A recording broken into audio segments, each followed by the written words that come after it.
The loss of Hood is one of the most intriguing aspects of naval combat during the Second World War, as this was the pinnacle of battlecruiser design and construction.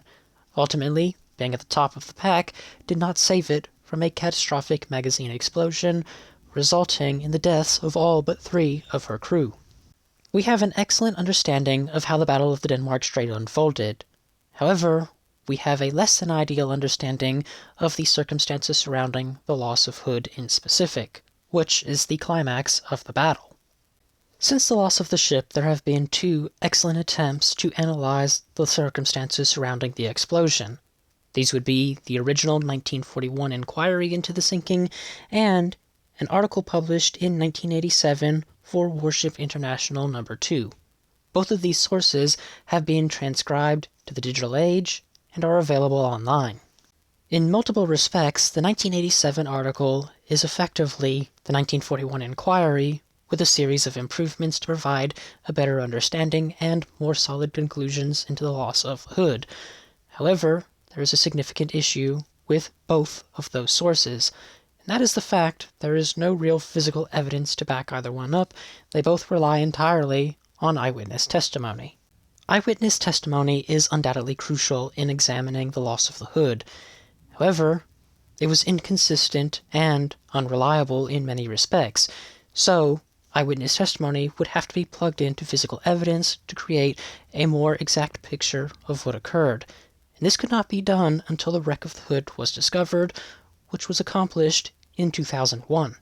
This is a factor that's often ignored, as the area in question on the wreck has been spread out over a large debris field, and finding a path where Bismarck's 15-inch shell penetrated Hood is impossible. But even though we can't find the exact spot of Bismarck's penetration, does not mean the wreck is invaluable, as we're able to provide physical evidence to various eyewitness accounts now, either confirming or disproving what had been previously thought. Hood's wreck is in 3 primary pieces. There's approximately 100 feet of the bow intact, 330 feet of the amidships, and 130 feet of the stern. The bow segment is laying on its port side, the amidships section is upside down, laying on its decks, and the stern is sticking out of the sea at approximately a 45-degree angle, keeping the rudder clear of the seabed. The clear issue that needs to be addressed is the fact that the wreck was found in 3 segments, and not just 2, as initially it was only anticipated that the after magazines exploded, but finding the wreck also confirmed the forward magazines exploded, and there's actually a piece of eyewitness testimony that's often overlooked that could possibly suggest when this occurred. Lieutenant Commander George William Rowell from HMS Prince of Wales stated in the inquiry, "The fact that the foremast was still visible made me hope that she had not gone, but as I remarked to the captain that her top was still standing, it fell backwards towards us, and then I saw that the farther part of the ship was also plunging forwards. We put the wheel over to starboard to give us a greater clearance from the wreckage, and by the time we were abreast of her, all that apparently remained were 3 large sections of the hull which were unrecognizable and themselves slipping into the water." Another piece of eyewitness testimony that could support the A and B magazines exploding while Hood was still on the surface comes from William Tilburn, whom was one of Hood's 3 survivors. He was asked, "Have you any reason to suppose there was a fire below the boat deck?" He stated, "No, sir, except when I was going into the water, there was just one flash of flame came around between the control tower and B turret. It came just above the forecastle deck." It's worth stressing that when a warship is sinking, a multitude of components can result in the flame that Tilburn was describing. It does not necessarily have to be the primary magazines at the forward end of the ship. However, given the condition of the wreck, it seems like a probable cause. The depiction of the Hood's bow slipping beneath the waves intact and gracefully is probably an exaggeration taken from both Tilburn and Ted Briggs' accounts, Ted Briggs being another one of Hood's survivors, as they both described the bow sticking out of the water, but both also admit to looking away from the ship, and by the time they look back, the ship was gone. It's also worth mentioning that both men failed to describe how much of the ship they had seen sticking out of the water. It very well could have been that 100-foot section that is seen intact on the sea floor, and not the entire bow as is often depicted. It's potential that the forward magazine's exploding was overlooked by the two men attempting to escape the ship and save their lives, and as a result, the second explosion went unnoticed. But let's take our attention off the forward magazine explosion and focus on the rear magazine's explosion, as this is undoubtedly the cause of the ship's sinking and destruction. In order to get into discussing the evidence surrounding the explosion of Hood's after magazines, I'm going to avoid discussing the battle leading up to the fatal hit. For that, I'm going to redirect the viewers to a video made by Important Naval History on this subject, as I think it covers the circumstances leading up to the explosion very well. During the inquiry, more than 100 witnesses were called to testify what they had seen during the fatal explosion, and unsurprisingly, the majority of them were not consistent in what they had seen. There were also a variety of drawings provided by different witnesses, none of which showed the same circumstances occurring. Witnesses had seen a large flame spew out ahead of the mainmast, behind the mainmast, or nobody saw a flame at all, just an explosion. This is an inconsistent segment of the testimony that cannot be panned out any further. The 1987 Warship International article suggests that there was a flame and it was exhausted through the engine room primary vents which surrounded the main mast. However, in order for this, Bismarck's shell would have had to have penetrated the bulkhead separating the magazines from the engine room, allowing them to vent out that direction before exploding. But this does not take into account that the magazines had their own methods of ventilating. This includes going up through the barbette and out of the turret hatches. This is a phenomenon that we actually know can happen, as it occurred on the SMS Seydlitz at the Battle of Dogger Bank in 1915. Given the fact that Hood had heavier segmentation for its ventilation system, it seems less likely that the flames would have ever spewed into the engine rooms and out of their ventilation system. Eyewitnesses also describe the explosion occurring amidships, again in the vicinity of the engine rooms, which is simply impossible. There are no explosive materials within the engine room. The main force of the explosion would have occurred around the X and Y turrets, and the wreck fully supports this, as those locations are completely destroyed. The only evidence on Hood's wreck that even suggests X and Y turrets ever existed is a slight curvature of the stern decking where the barbette for the Y turret would have once been.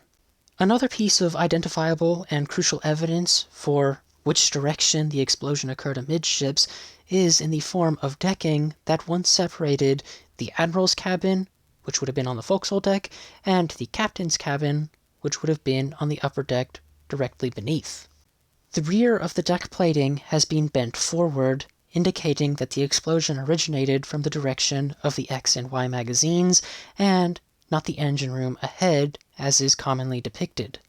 As far as eyewitness drawings go, the ones that seem most accurate and fit best with the physical evidence on the wreck would be those provided by Rear Admiral Wake Walker and Captain Phillips, both aboard HMS Norfolk.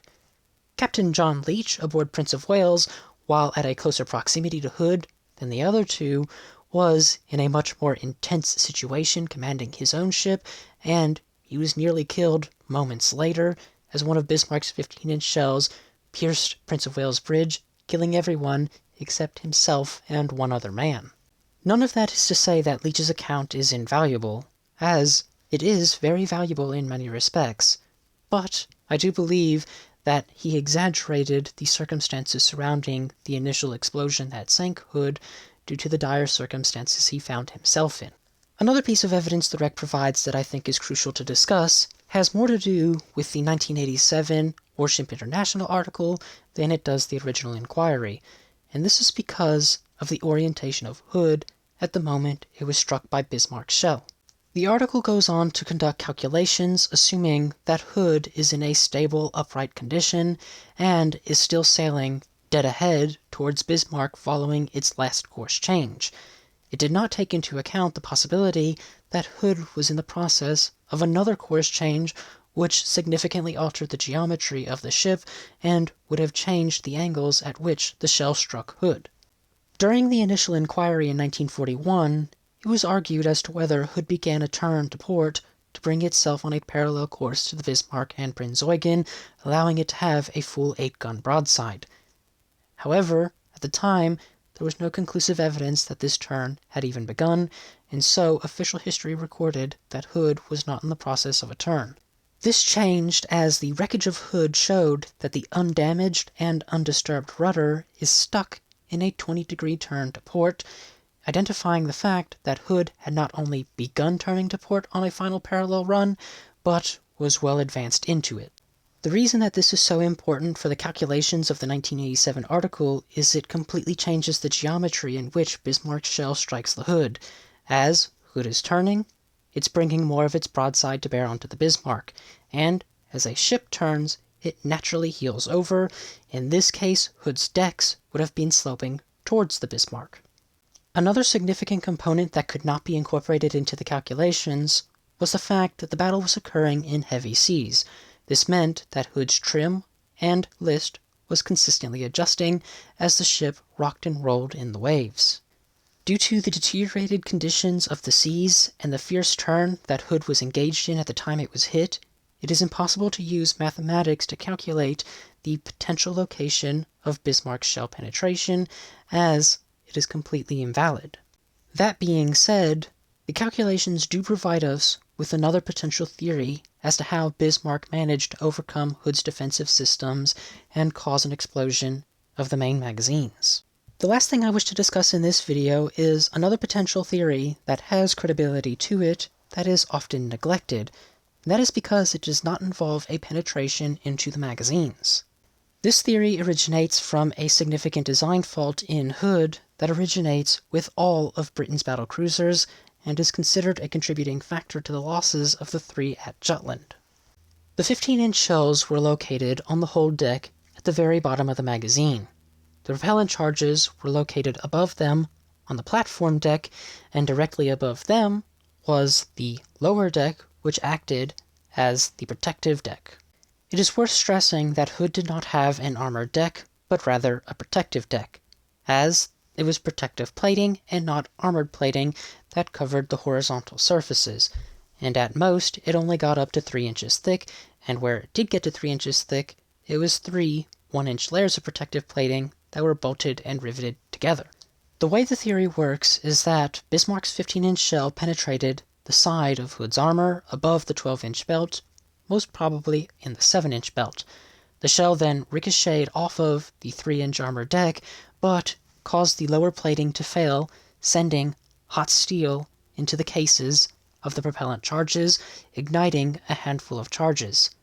These charges would burn and then explode, causing a chain reaction where the full 112 tons of cordite in the stern of the ship also exploded, destroying and sinking the Hood. This theory mainly stems from experiences gained with the SMS Seydlitz at the Battle of Dogger Bank, which I have previously made a video on, and I will link that in the description below for those who want more details into how this theory works. To end this video, I wanted to make some remarks. The purpose of this video is not to criticize previous works, rather add on to them, providing viewers with more insight to the loss of the ship. All works on this subject, including this very video, can be criticized for being narrow-sighted, as, depending on how you look at different pieces of evidence, different theories into the ship's loss plug into it. In my opinion, none of the presented theories into the loss of the Hood are solid. Some are more probable than others, but we will never be able to tell where Bismarck's 15-inch shell penetrated the ship and what it did upon entering the ship. The only solid pieces of the theories that we have is that Bismarck's shell entered the Hood and then caused the Hood to explode. Other than that, the workings of the explosion will never be known. With that having been said, I have nothing more I wish to add on to this topic for today. So, if you have learned something new in this video, why not leave a like and a comment down below, and have a wonderful day.